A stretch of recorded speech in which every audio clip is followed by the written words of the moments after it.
2025, je fais 400 000 euros de chiffre d'affaires. En fin d'année, je fais 80 000 à 60 000. Tu t'es lancé sur Google. Qu'est-ce qui t'a fait switcher de Meta à Google? Moi, ce qui m'a fait switcher, c'est ce côté stabilité. Avec Google, tu as juste à lancer une boutique. Une fois que ta campagne elle est rentable, tu n'as presque plus rien à faire. Mon objectif, ça va être de gagner en gros mon salaire annuel par mois. Salut les gars, donc soyez bienvenus. Donc là aujourd'hui on va faire une interview avec un membre de mon accompagnement, du coup Thomas. Et là en fait ça va être une interview qui va être assez cool parce qu'il va nous partager un peu son parcours. Ça fait plus d'un an qu'il est dans l'accompagnement. Il a eu des super résultats et vous allez pouvoir découvrir ça, tout ça ensemble. Les galères qu'il a eues et les chiffres qu'il a pu avoir jusqu'à maintenant. Donc let's go, c'est parti. Et du coup, sois bienvenu Thomas, du coup je vais te laisser te présenter d'abord et après on enchaîne. Merci Mélo pour l'invitation. Alors moi c'est Thomas, ça fait un an que j'ai rejoint ton accompagnement. Là aujourd'hui je vais pouvoir partager mes chiffres et mes différents résultats en e-com. Ok, super. Écoute, du coup première question que moi je commence direct dans le vif du sujet les gars. Du coup j'aimerais bien commencer par une première question. Du coup, qu'est-ce qui t'a fait commencer le business en ligne? Quelle a été ta première expérience dans ce milieu-là? Alors moi, ce que j'ai vu et ce que j'ai voulu avoir dans le business en ligne, c'est cet aspect de liberté. En gros, ce que j'ai toujours voulu avoir, c'était vraiment pouvoir me dire de travailler d'où je veux, quand je veux, quitter un peu les barrières du salariat, Okay. me dire j'ai un patron, ça m'emmerdait un petit peu. Ouais, et l'idée, travailler c'était 40 ans pour un patron, c'était pas ton plan quoi. Franchement, ouais, c'était pas mon rêve. En fait, au début, j'ai voulu un peu le faire et après, prendre un peu des coups de savate tous les jours. Ça va 2 minutes et en fait j'ai vu cet aspect de liberté et j'ai voulu aller chercher ça. Ok, et tu as commencé par quoi? C'était quoi ta première expérience concrètement dans le business en ligne? Le C'était business en directement l'e-commerce ou c'était autre Non, chose? oui, c'était directement l'e-commerce, mais j'ai commencé par Meta. Par Meta, ok. Ouais. Et en fait, j'ai réussi un petit peu à avoir des résultats, mais tout le temps en dents de scie. Quoi, comme tu peux partager un peu les résultats ou... Alors en gros, il y a eu quelques mois où j'ai réussi à atteindre 10 000 euros de chiffre d'affaires. Ok. Donc j'étais content, mais après le lendemain, le mois suivant, tout s'effondrait. Ça durait pas longtemps. C'est quoi le maximum que avec Meta tu as réussi à tenir une cadence? Généralement pas plus d'un mois. Pas plus d'un mois. Ouais. Ok. Et du coup, tu t'étais formé à l'époque ou pas? T'as fait autodidacte? Sur Meta, je m'étais commencé en autodidacte et après j'avais rejoint une formation. Ok. J'avais pas été forcément très bien accompagné dans la formation et j'avais jamais réussi à avoir quelque chose de stable et d'atteindre mes objectifs. Donc ok, tu as commencé directement par Meta, tu as eu quelques résultats, tu as réussi à faire 10K quelques mois, mais ça tenait pas. Et du coup, c'est quoi qui t'a fait vraiment switcher du coup? Parce que du coup, tu t'es lancé sur Google. Ouais. Qu'est-ce qui t'a fait switcher de Meta à Google? En fait, moi, ce qui m'a fait switcher, c'est ce côté stabilité. C'est-à-dire qu'en gros, quand on a échangé la première fois, tu m'as dit, l'idée là, c'est ok, c'est bien ce que tu fais, tu fais 10 000 euros de temps en temps, mais moi, ce que je veux que tu fasses, c'est 10 000 euros tous les mois pendant un an. Ouais. Et en gros, c'est ça qui m'a motivé et c'est ça qui m'a fait venir dans ton accompagnement. Ok, mais c'est ça aussi que j'essaie de faire comprendre aux gens, c'est que Meta c'est bien en fait. Moi je trouve que Meta c'est bien quand tu as un certain niveau, quand tu as une structure, quand tu as des équipes, mais quand tu débutes dans l'e-commerce, ça va être super dur parce qu'il te faut faire des créas tous les semaines. Je sais pas, minimum 7 créas par semaine, et là je suis gentil vraiment, tu vois, 7 créas par semaine. Ensuite, on va faire pas mal de mass testing, donc ça va être très chronophage. Et quand tu compares avec Google, en fait, tu as juste à lancer une boutique. La publicité, elle est toute simple. Ça va être juste une photo que tu vas mettre en Google Shopping. Et une fois que ta campagne elle est rentable, c'est bon, quoi. Tu n'as presque plus rien à faire. Et même, tu peux devenir feignant parce que Google, c'est vraiment ça. Et que c'est vraiment stable sur du long terme. Mais on va en venir à ça plus tard. Ok, c'est cool. Et pourquoi tu as choisi, du coup, de te lancer avec moi et pas avec une autre personne? J'avais regardé un petit peu ce qui se faisait à côté. Moi, ce que j'ai bien aimé dans ton accompagnement, c'est déjà que c'était toi. En gros, quand je vais rejoindre ton accompagnement, je vais travailler avec toi et c'est toi qui vas m'accompagner tout au long pour délivrer mes résultats. Donc ça a été une grande force d'avoir cette proximité. Et c'est aussi, je pense, ta façon que tu avais de communiquer. C'est-à-dire que l'idée, c'était pas d'en mettre plein de montrer des paillettes ou des choses comme ça. C'était d'être dans l'action concrète et de voir les résultats directement. Ouais, c'est ça, c'est concret en fait. Avec Google, en fait, ok, tu vas pas faire des millions les premiers mois. parce qu'en fait, c'est pas ça la réalité. Je pense que de nos jours, les gens, ils vendent une réalité qui n'est pas vraie. Quand tu commences le business, en fait, faut être prêt à mettre un peu de temps. Et ce qui est bien avec Google, c'est que, ok, tu vas mettre un peu de temps, tu vas mettre peut-être 2-3 mois à avoir quelque chose qui est vraiment stable. Parce que là, faut qu'on soit dans la réalité. C'est pas en 30 jours que tu vas construire ton empire. Donc, tu crées une base, tu crées une racine. Voilà, ta boutique, c'est pour ça qu'on prend du temps sur la recherche produit, parce que le but, c'est vraiment d'avoir quelque chose de stable sur du long terme.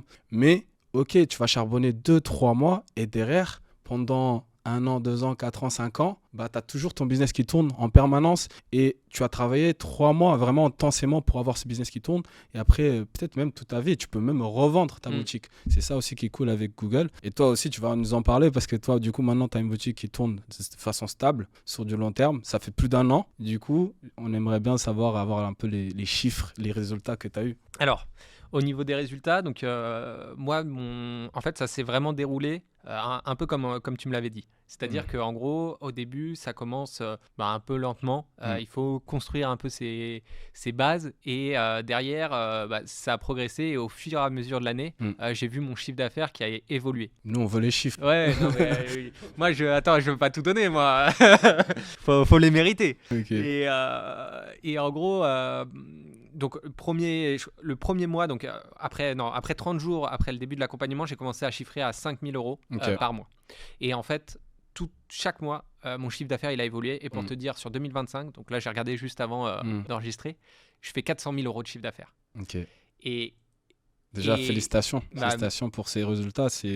Voilà, en fait, c'est des résultats incroyables. Après, bien sûr que tu as mis énormément de travail là-dessus avant d'avoir ces résultats. Donc déjà, félicitations pour ça. Merci beaucoup. Et en fait, là, tout le challenge que j'ai aujourd'hui, c'est, tu vois, vraiment, mon premier mois de l'année dernière, j'ai fait 5 000 euros de chiffre d'affaires. En fin d'année, je fais 80 000 à 60 000. Moi, maintenant, ce que je veux et mon objectif... Du coup, c'était quoi ton plus gros mois en e-commerce là, depuis 80 000. C'était pendant le mois du Black Friday. Ouais. Ok, incroyable. C'était le Black Friday. Et là, après décembre, j'ai un peu réduit. Et donc, vraiment, l'idée, ça va être d'essayer de conserver une trend assez haute. Et en fait, de pas repartir, tu vois, en janvier, là, de pas repartir à 5 000 euros de chiffre d'affaires, mais d'être à 50 000, 60 000 euros de chiffre d'affaires. De stabiliser vraiment. Là, à peu près, on dirait que t'es à 40 000 à peu près par mois de CA. C'est ça. Donc, ce qui est déjà très bien. Et en termes de marge, tu fais combien de marge là actuellement? Là, je fais 33%. 33%, donc on est à 15 000 par mois de bénéfices, à peu près. Entre 10 et en fonction des mois, c'est entre 10 et 17, je crois. Mon pic, c'est 17, un truc comme ça. Est-ce que là, du coup, ça a changé par rapport à ta vie d'avant, tu vois? Ouais. À peu près, tu touchais combien quand tu travaillais pour un patron? Alors, moi, je touchais 2 000 euros. 2 000 euros, ok. Et c'est vrai que là, maintenant, c'est des choses... En fait, j'ai eu à un moment ce truc de... j'ai gagné mon salaire en un jour. Ok. Et en gros, Et ça fait quelque chose. Et maintenant, mon objectif, ça va être de gagner en gros mon salaire annuel en 1 mois. Et ça, je pense que ça va être le gros changement. Et après, dans la vie de tous les jours, ça facilite quand même plein de trucs. C'est une des choses que les gens ils comprennent. Enfin, je pense que la plupart des gens ils commencent à comprendre que le monde du salariat, comme on l'a vendu, c'est franchement travailler 40 ans pour quelqu'un. T'enrichis la personne pour qui tu travailles. Mais toi, tu t'enrichis jamais. Ton salaire, il va augmenter peut-être de 50 euros tous les ans. Le grand maximum que tu peux atteindre dans un boulot normal, on va dire, c'est 3 000, allez, vraiment 4 000 euros par mois. Alors qu'en e-commerce, au début, ça va prendre du temps. Mais là, tu es parti d'une réalité où tu étais à 2 000 euros. Et maintenant, tu peux faire 10 000 euros par mois, 17 000 euros par mois.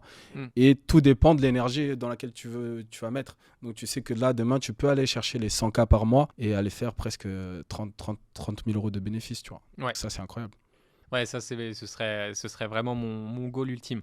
Faut juste que tu reprennes tout ce que tu as appris et faire un peu plus, quoi. Ouais. Et même aller chercher d'autres marchés parce qu'on a fait le marché français. Après, il faut aller juste chercher le marché allemand, le marché des États-Unis. Je veux dire que le marché des États-Unis, c'est le marché faut pas aller au début, en fait, parce que ça va être un peu plus concurrentiel. Mais là, il te reste encore de la marge parce que tu as encore plusieurs marchés que tu n'as pas encore exploités. Donc ça, c'est parce que ça, c'est que sur le marché français. C'est ça. Et maintenant, en fait... je crois que c'est un peu l'argent amène l'argent. En gros, maintenant, j'ai une capacité de lancer des projets de manière plus simple. C'est-à-dire que là, je suis sur le marché francophone. Mais je pense que oui, l'Allemagne ou les États-Unis, c'est quelque chose que je peux déployer facilement parce que maintenant j'ai des ressources. Et en gros, j'ai construit mes fondations. C'est ça. Est-ce que tu as commencé à mettre des équipes en place ou pas encore? Non, pour le moment, j'ai pas délégué. Ok. Pour le moment, Tu fais j'ai pas l'erreur que délégué. 90% des e-commerçants font. Ouais, ce qui est important aussi, c'est les gars, il faut apprendre à déléguer assez vite. Moi aussi, j'ai fait cette erreur au début. Et quand tu ne délègues pas assez vite, si tu tombes malade, si tu as un problème dans ta famille, même si tu as une petite dépression, ton business, il peut couler. Donc ça, c'est important de déléguer assez vite. Je vais me le noter pour cette année. Bien sûr, bien sûr. Je voulais te demander du coup, quels sont les 3 avantages que vraiment tu as vus chez Google, que tu n'as pas vu dans les autres plateformes comme Meta ou TikTok? Alors, je pense la première, déjà un truc qui est le gros changement, c'est sur Meta, j'étais obligé de faire des créas. J'étais obligé de faire vraiment de me creuser la tête pour faire du marketing, pour essayer monter des assets. Et c'est soit coûteux parce qu'il faut que je paye quelqu'un pour le faire, soit en gros ça me prenait un temps et moi j'étais pas forcément bon là-dedans. Alors que sur Google, en fait, on met directement nos campagnes shopping en place et c'est des vignettes, le prix il est directement rentré, et donc c'est super simple à mettre en place et dès qu'on a fait ça, derrière on peut quasiment avoir des résultats très rapidement. Ouais, c'est ça qui est incroyable, c'est que sur les réseaux, TikTok, Instagram, tout ça, en fait, tu es là, tu essaies de convaincre quelqu'un qui arrive sur une plateforme pour se divertir, parce que quand tu vas sur Instagram, tu vas pas pour acheter quelque chose, et tu es là plutôt dans une optique où tu parles à tes potes, tu regardes des reels, même il y a certains qui sont là pour draguer des filles, tu vois. Et du coup, tu essaies de convaincre quelqu'un, tu dois faire des vidéos, donc tu as plusieurs barrières. Première barrière, il faut que tu fasses en sorte que la personne elle arrête de scroller. Ce qui est, de nos jours, c'est compliqué parce que le temps d'attention des gens, il est limite une seconde. Ok, imaginons, tu as réussi à faire, la personne a arrêté de scroller parce que tu es fort en marketing. Il faut que la personne elle regarde jusqu'à la fin et qu'elle clique sur ton annonce. Deuxième barrière. Troisième barrière, rappelle-toi, maintenant elle est sur ton site, mais il va falloir convaincre une personne qui de base est arrivée sur la plateforme pas pour acheter, qu'elle a besoin de ce produit. Donc là, tu as la troisième barrière. Donc tu as plusieurs barrières. Et quand tu compares à Google, on arrive dans un truc où c'est le client qui vient te chercher, parce que quand le client il va taper, je sais pas moi, club de golf sur Google, c'est lui qui vient vers toi. Nous, on a juste à se placer au bon endroit. Et il faut savoir que sur Google Shopping, il y a l'image du produit, donc le client il voit déjà à quoi ressemble le produit. Il y a les caractéristiques techniques du produit. Donc est-ce que c'est un club de golf? Je ne connais pas, mais voilà, est-ce que c'est un club de golf, je sais pas, long, petit? Donc tu as déjà tout, les centimètres. Et tu as surtout le prix, ce qui est super important parce que tu sais déjà combien coûte le produit à peu près. Est-ce que ça coûte 200, 300? Si la personne elle a le budget ou elle n'a pas le budget, si elle n'a pas le budget, elle ne va pas cliquer sur ton annonce. Et si le produit ne lui plaît pas, peu importe. Et si elle a le budget, que le produit lui plaît, que les caractéristiques techniques sont bonnes, elle va venir sur ton annonce. Et ce qui est bien à savoir, c'est que sur Meta, peu importe ce qui se passe, c'est tant que la personne a regardé ton annonce, tu payes quand même l'annonce. Alors que sur Google, tu payes seulement si la personne elle rentre dans ton site. Ça fait que tu vas ramener vraiment que du trafic qualifié dans ton site. C'est pour ça que c'est ultra rentable de faire du Google parce que tu ramènes que du trafic qualifié. Si ton site il est bon, après tu convertis facilement le client. Donc vraiment, pour moi, ça c'est le gros avantage de Google par rapport à la stratégie des TikTok et de Meta. Ouais, c'est ça. Et moi, pour te dire, quand je travaillais sur Meta, j'avais des taux de conversion qui étaient à 1%, voire moins. Ouais. Et là, maintenant, sur Google, je crois même sur certains moments, je suis monté à plus de 5, 6, 7%. Et donc là-dessus, ça change tout après pour la rentabilité. Le trafic, c'est vraiment des gens qui viennent pour acheter, alors qu'avant, j'ai essayé de les déranger un petit peu dans leurs activités, quoi. C'est ça. Donc, premier avantage, c'est le trafic. Et tu dirais quoi comme deuxième avantage? Pour le premier avantage, moi, c'est le setup. C'est gros, c'est facile à mettre en place. Le facile de ne pas avoir à faire 500 créas pour arriver à faire du chiffre d'affaires. Okay. Ça, c'est mon premier avantage. Mon deuxième, ça va être le trafic. C'est des gens qui sont intentionnistes, vraiment qui vont venir convertir. Et le troisième, si je réfléchis, ça va être le côté stabilité. Ouais. Ça, c'est vraiment ce que ça m'a apporté. C'est ce qui m'a permis, en quelque sorte, de me projeter vraiment dans l'e-commerce et de me dire, de passer en quelque sorte du salariat à l'entrepreneuriat. Ouais. C'est totalement ça parce que en fait c'est bien quand tu es jeune d'essayer des coups en fait, parce que pour moi c'est un peu des coups de poker en fait, parce que déjà des fois tu vas faire du mass testing sur Meta, tu vas avoir plusieurs boutiques qui marchent pas et puis tu vas avoir une boutique qui marche. Des fois la boutique elle va bien marcher et vraiment tu vas rembourser toutes tes pertes et tu vas gagner de l'argent et des fois tu vas juste rembourser tes pertes. Mais quand tu arrives à un certain âge, bah, du coup, toi, tu as 30 ans. Bah, c'est ça qu'on en avait parlé de ça. C'est que bah, tu n'es pas à un âge où tu es en train d'essayer de mettre des coups de poker, tu n'es pas au casino et que tu as besoin de construire quelque chose qui est stable. Et c'est vraiment ça qui Google permet. Si tu fais 20 000 euros par mois chez Google, bah, tu vas le faire presque tous les mois. Donc, c'est assez stable par rapport au trafic et qualifié, tout ça. Donc, je pense que bah, du coup, ça, c'est vraiment un gros avantage. Parce que tu as cette tranquillité d'esprit, on va dire. Tu vas avoir ton enfant. C'est un peu un business, comme moi je dis souvent, c'est un peu un business papa de famille. Parce que tu as une stabilité, tu es tranquille, tu as des enfants, tu sais que tous les mois, il y a l'argent qui va rentrer. Et tu n'es pas en panique parce que ton compte il va se faire bloquer ou ce genre de choses. Tu vois. Ouais, ça c'est sûr. Et c'est vrai. Bon, après, c'est vrai que c'est pas de famille au début, mais après, quand tu montes à 80 000, 100 000 euros de chiffre d'affaires, tu commences à avoir. Bah oui, tu commences à scaler progressivement. Donc ça, là, c'est cool. Là, ça devient un peu. Un papa de famille Rothschild. Tu vas voir. Donc, c'est ça. Donc pour toi, c'est quoi là, on va parler un peu de mindset. Je sais que dans le marché français, les gens ils voient le mindset un peu comme un vas-y là. Mais moi, je trouve que c'est un des facteurs numéro 1 pour la réussite de quelqu'un qui se lance tout court dans le business. Peu importe e-commerce, que ce soit physique, peu importe. Et pour toi, c'est quoi le bon mindset pour réussir en e-commerce ? Je pense que c'est d'être capable d'être régulier. Déjà, il y a tout cette côté de se forcer à travailler tous les jours, à être régulier dans tous ses efforts, parce que plus on va répéter et avancer, enfin, c'est pas répéter, c'est plutôt avancer tous les jours et de se dire bah, je vais accomplir une nouvelle tâche, je vais accomplir une nouvelle tâche, je vais accomplir une nouvelle tâche, et à la fin, on arrive à faire quelque chose de très grand. Il n'y a pas de résultat immédiat, et donc en gros, il faut arriver à avancer étape par étape tout au long. Et ça, je trouve, c'est quelque chose de super important. Et en fait, même au début, là, quand j'ai commencé à re-entreprendre, en fait, je me suis remis au sport. Et en fait, c'est quelque chose super important que je retrouve dans le sport. Par exemple, je me suis mis à courir. Au début, avant, je fumais. Là, j'ai arrêté la clope au moment où j'ai commencé à re-entreprendre. Et je me suis mis à courir. Et en fait, j'ai trouvé dans l'effort constant que tu as dans la course, les efforts d'un entrepreneur, en quelque sorte, de répéter des choses et d'avancer tu fais étape par étape, et à la fin, tu fais quelque chose de très cool. Ouais.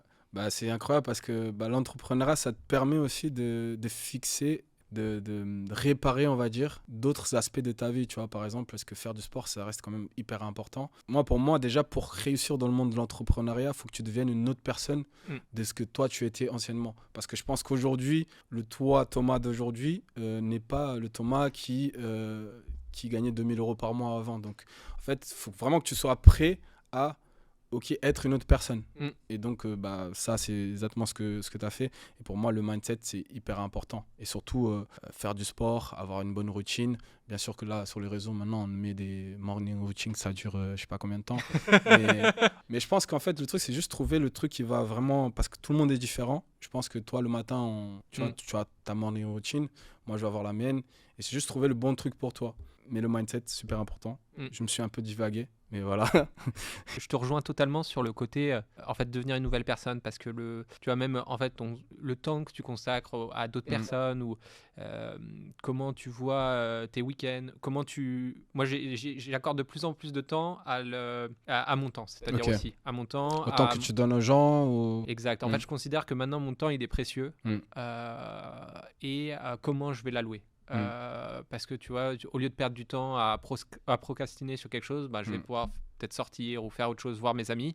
Mais par contre, quand je vais essayer de me mettre sur le travail et qu'on va me proposer de sortir, là, je vais essayer vraiment de me focaliser sur mes objectifs, et je vais essayer de vraiment faire attention au temps que je consacre. Est-ce que du coup, pour arriver où tu es aujourd'hui, est-ce que tu as dû trier tes amitiés ? Est-ce que tu as dû abandonner des gens sur la route, tout simplement ? Je pense pas, mais ça m'a forcé, parce que je vais essayer de garder, j'ai essayé de garder mes cercles, mais je vais pas avoir le temps forcément d'accorder. Mais du coup, c'est ta première année, tu dis ça. Mais là, sur le long terme, tu penses vraiment que sur ton cercle que tu as actuellement, tu penses que tu réussiras à le garder, vu que... Je pense que Parce que tes amis là, ils sont quoi, salariés ? Est-ce que tu penses que tu pourrais... Je pense que ça va. En fait, c'est comme tout. J'essaye de le garder parce que c'est Mm. des amis de. Mais en fait, ta vie, elle change et c'est vrai qu'il y a cette dissociation un petit peu. Ouais. Tu as moins de temps, tu as des objectifs à atteindre et en Mm. fait, à un moment, c'est qu'est-ce que tu vas prioriser. Et je pense qu'à terme, je risque, oui, de me détacher en Ouais. quelque sorte et de me créer en gros. Mais Mm. parce que mon professionnel va prendre plus de place et donc je risque Mm. d'avoir plutôt un réseau professionnel. Mm. Avec des gens avec qui je travaille, avec qui je m'associe, qui vont prendre le temps. Tu sais, je te pose cette question parce que moi, je suis passé par le même dilemme il y a quelques années en arrière où j'étais plus en phase avec les gens de mon entourage parce que j'étais totalement dans un autre. La plupart de mes amis, ils étaient dans le monde du salariat. Les conversations, c'était par rapport à ça. C'était des trucs où je me sentais plus en phase. Et je me suis vu obligé. C'est pas je me suis obligé, c'est qu'avec le temps, les distances sont prises. Bien sûr que j'ai gardé toujours. Tu gardes toujours ces 2-3 amis qui sont vraiment là jusqu'à ta mort, tu vois. Mais sur le reste de mon entourage, j'ai vu qu'en fait, petit à petit, fallait que je me dissocie de cet entourage pour pouvoir avancer. Et j'ai l'impression que c'est quelque chose que, avec tous les entrepreneurs que j'ai échangés, que c'est presque obligé. Et c'est pas mauvais parce qu'en fait, maintenant, bizarrement, je deviens pote. Par exemple, avec des gens avec qui, de base, on commence une collaboration parce qu'on travaille ensemble, on s'associe. Et avec le temps, parce qu'on est en collaboration, on devient pote. Et c'est pas mauvais aussi, tu vois. Donc c'est juste, on va dire... Ça, c'est parce que j'ai pas encore délégué. Ouais, faut déléguer, ouais, c'est ça. Et du coup, est-ce que tu recommanderais aujourd'hui de se former ou pas? Je pense que en vrai, la question, elle est répondue parce que en vrai, si j'avais pas rejoint la formation, j'aurais probablement jamais, je me serais jamais lancé sur Google Ads et je serais parti, j'aurais jamais eu Ces ces résultats-là. résultats-là. 400 000 euros première année. C'est ça. Je sais pas combien de mecs ils font 400 000 euros la première année en e-com. Ouais, c'est surtout que la deuxième. Même dans le business physique. Ouais. Dans le business physique, tu vois. Donc, Ouais. Après, il faudrait que je regarde si je trouve, mais en tout cas, la deuxième année, je veux faire 800. Et là, 800. ça commence à devenir Ok. dur. on retient la 800 la Ouais. deuxième année. Ok. Et là, du coup, maintenant, tu vis bien de l'e-commerce. Là, je sais que tu pars au Maroc le 5. Donc déjà, tu commences déjà à voyager, à faire ta vie de star là. Mais je voulais te dire, du coup, est-ce que tu as des plans d'expatriation ou est-ce que tu comptes rester en France? Comment ça se passe à ce niveau-là? Ouais, je commence à y réfléchir parce qu'en fait, là, il y a un aspect qui est important, c'est ça va être sur les impôts. Et comment je vais réussir à structurer un petit peu les bases que j'ai construites et comment je vais le faire intelligemment. Donc forcément, je commence à réfléchir à l'expatriation, mais je ne sais pas encore où. Peut-être l'Asie dans un premier lieu, ou en tout cas basculer peut-être sur un côté un peu digital nomade dans un premier temps. Ouais, je pense que c'est quelque chose qu'il faut réfléchir parce que justement l'e-commerce, ça te permet d'avoir cette chance-là moi j'appelle ça de la Wi-Fi money. En fait, tu as besoin d'un ordinateur, de la Wi-Fi. Et c'est tout ce que tu as besoin. Ton bureau, c'est partout dans le monde et tu peux vivre partout. Donc, je pense que ça serait dommage de rester à un endroit et de ne pas aller tester d'autres endroits dans le monde. Moi, c'est ce que j'ai fait au début quand ça a marché pour moi en e-commerce. J'ai commencé tout de suite à voyager, à découvrir plein de pays pour voir vraiment quel pays va aller le mieux avec moi, ma personnalité. Et des fois, tu découvres que en fait, tu n'étais pas dans le bon pays pour toi. Tu vois. Donc, je pense que c'est important que tu voyages un peu et que tu découvres des nouveaux horizons. C'est ça, et après il y a tout un truc dans le voyage où c'est aussi c'est là où tu découvres des fois des nouvelles opportunités de business. C'est ça, tu connectes avec des nouvelles personnes et c'est vraiment incroyable. Et si tu devais recommencer à zéro là, quelles seraient tes premières actions d'entrée? Si je devais recommencer à zéro, est-ce que je garde mes connaissances ou pas du tout? Tu gardes juste ouais, tu gardes tes connaissances. Allez. Ok. Si je garde mes connaissances là aujourd'hui, ce que je ferais, c'est déjà j'irai à la Fnac. Je m'achète un ordi. Je m'achète un ordi. Vu que j'ai les connaissances, j'ai pas besoin de trouver une formation. Et je me lancerai directement sur Google. Je cherche mon produit. Je trouve un produit qui est intéressant. Et aujourd'hui, en plus, il y a plein d'outils qui permettent de trouver directement des niches performantes. Donc, je pense que j'investirais sur un logiciel pour mettre 20 à 30 euros pour trouver mon produit et ensuite commencer sur Google, mettre ma campagne shopping et commencer les tests avec des petits budgets. Dès que j'ai quelque chose qui prend, j'accélère et Ok. Et après, je pars à Bali. Hein. Mais quand tu parlais de produits, il y a un truc intéressant qu'on a oublié d'aborder, c'est que nous, on a une stratégie très précise dans l'accompagnement, c'est que nous, on fait du high ticket. Et toi, Ouais. c'est exactement ce que tu as fait. Et c'est ça aussi qui a permis que tu puisses avoir des résultats aussi vite. Tu as fait tes 80 000 euros là, le mois de novembre avec juste 300 commandes, donc un Alors, AEV. attends, je vais te dire combien j'avais. Je vais te dire ça parce que je sais plus exactement. Ah ouais, Tac. les gars, il veut show up. Tu veux show up un peu ou pas?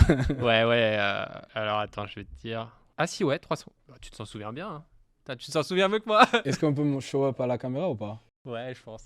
Ouais, Ok, attends, il faut juste que je cache le. ok. Attends. Ok. 80 000. Je sais pas si là c'est mieux. Attends, je fais comme Si ça. on se la pour voir. refait, si on se la refait. Comme ça, là. Est-ce qu'on voit? Ah, ok. Bon, C'est bah, dans la boîte. Ouais.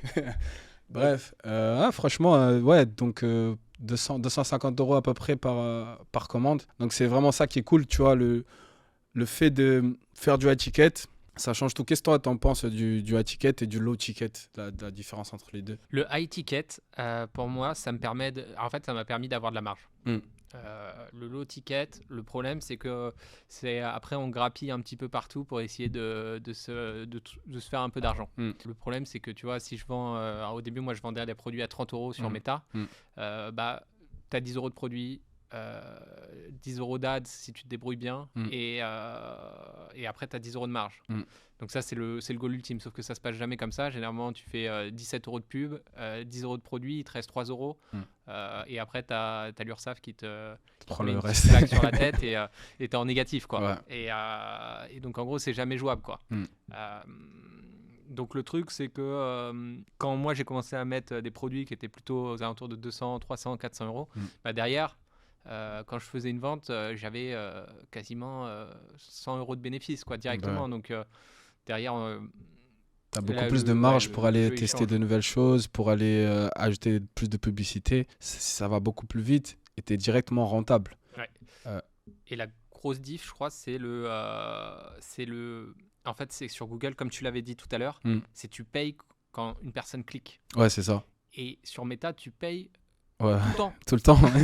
Tout le temps. T'es une vache à lait. Ouais, c'est ça. Quand ça marche pas. Ouais. Par contre, tu as payé. Mm. Alors que sur Google, en fait, tu vas, en plus maintenant avec des stratégies d'enchères, tu vas avoir quelque chose de super stable. Et en fait, tu payes que quand une personne elle est intéressée déjà par ton produit, quand elle clique sur tes annonces.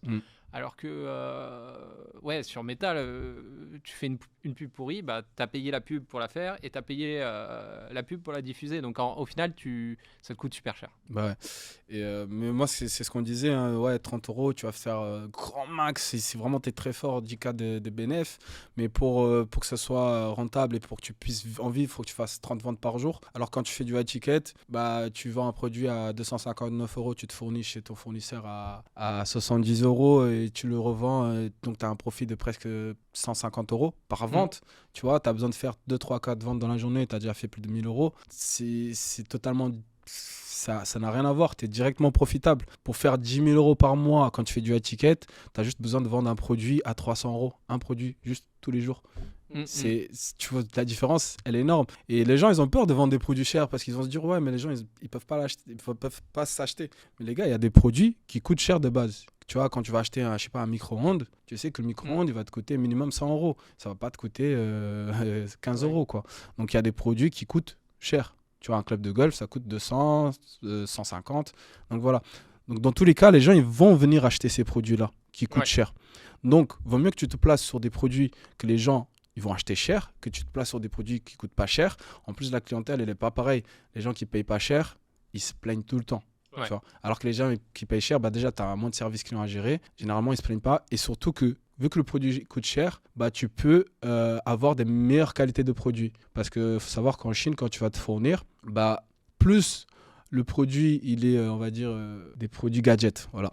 Quand tu vends des produits gadgets, généralement, c'est de la mauvaise qualité. Alors que quand tu vends des produits chers, tu vas pouvoir, vu que tu as une plus grosse marge, tu vas pouvoir choisir une meilleure qualité de produit. Et c'est pour ça que derrière, nous, ça tient beaucoup plus sur du long terme parce que nous, on vend vraiment des trucs où le client, il est vraiment content de recevoir le produit. La dernière fois, j'étais au téléphone avec un de mes élèves qui me disait les clients, ils sont super contents de mon produit, et ils conseillent même à leurs proches, et du coup, ça a augmenté grave mes ventes à cause de ça. Et du coup, ça crée un recurrencing juste parce que tu as un meilleur produit. C'est vrai tu vends pas des produits de bas de gamme, quoi. C'est ça, et c'est vrai que ça, j'ai oublié j'ai oublié de le parler parce qu'en termes d'avantages sur Google, quand tu me posais la question, c'est vrai que parce qu'on oublie le service après-vente. C'est ça. Et sur Meta, quand tu vends pour faire 10 000 euros de chiffre d'affaires, tu as 100 commandes et après, il faut les gérer, les mecs. C'est ça. Et c'est vrai que les clients sont rarement contents. Alors que tu as moins de commandes, tu fais plus d'argent et en plus, le client, il est satisfait.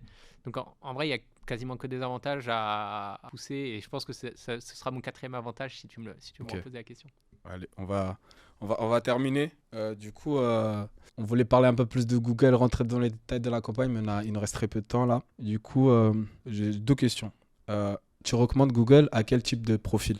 Moi, je recommanderais à toutes les personnes qui veulent construire quelque chose, qui cherchent à travailler sur du long terme et qui veulent générer des revenus conséquents et qui vont pouvoir, qui recherchent cet esprit de liberté. Parce que vraiment, c'est ça. Enfin, Google, c'est de l'automatique. Une fois que c'est configuré, c'est automatique. On peut, comme tu le dis, on peut devenir feignant des fois. On a tout ce côté automatique et derrière, ça va nous permettre d'acquérir de la liberté, voyager, prendre soin de nos proches. Et donc ça, c'est pour les personnes qui recherchent en quelque sorte. Et si tu aurais un conseil à donner à quelqu'un qui veut se lancer là, demain sur Google Ads, maintenant, sur Google Ads, quel serait le conseil ? En gros, aujourd'hui, mon conseil, c'est lance-toi maintenant parce que plus tu attends, plus c'est compliqué. Et si tu veux performer et si tu veux en gros changer de vie, il y a un moment, il va falloir que tu prennes les actions, sinon rien ne se passera. Ok, je suis totalement d'accord avec ce conseil, les gars. En plus, c'est une des patterns que je vois le plus dans les gens qui réussissent. C'est vraiment les gens qui font les choses tout de suite et qui n'attendent pas, qui réfléchissent 20 000 ans, tu vois. Donc, en tout cas, Thomas, merci d'être venu et merci pour cette interview. Beaucoup de valeur. J'espère que vous avez apprécié, les gars. Je sais pas, tu as un dernier truc à dire ? Merci beaucoup Mélo en tout cas pour tout le temps et tous les échanges qu'on a passés, que tu as pris le temps tout au long de l'année dernière pour m'aider et atteindre mes objectifs et ça franchement ça compte beaucoup pour moi et merci beaucoup pour ça. Yes, merci les gars, passez une bonne journée, ciao.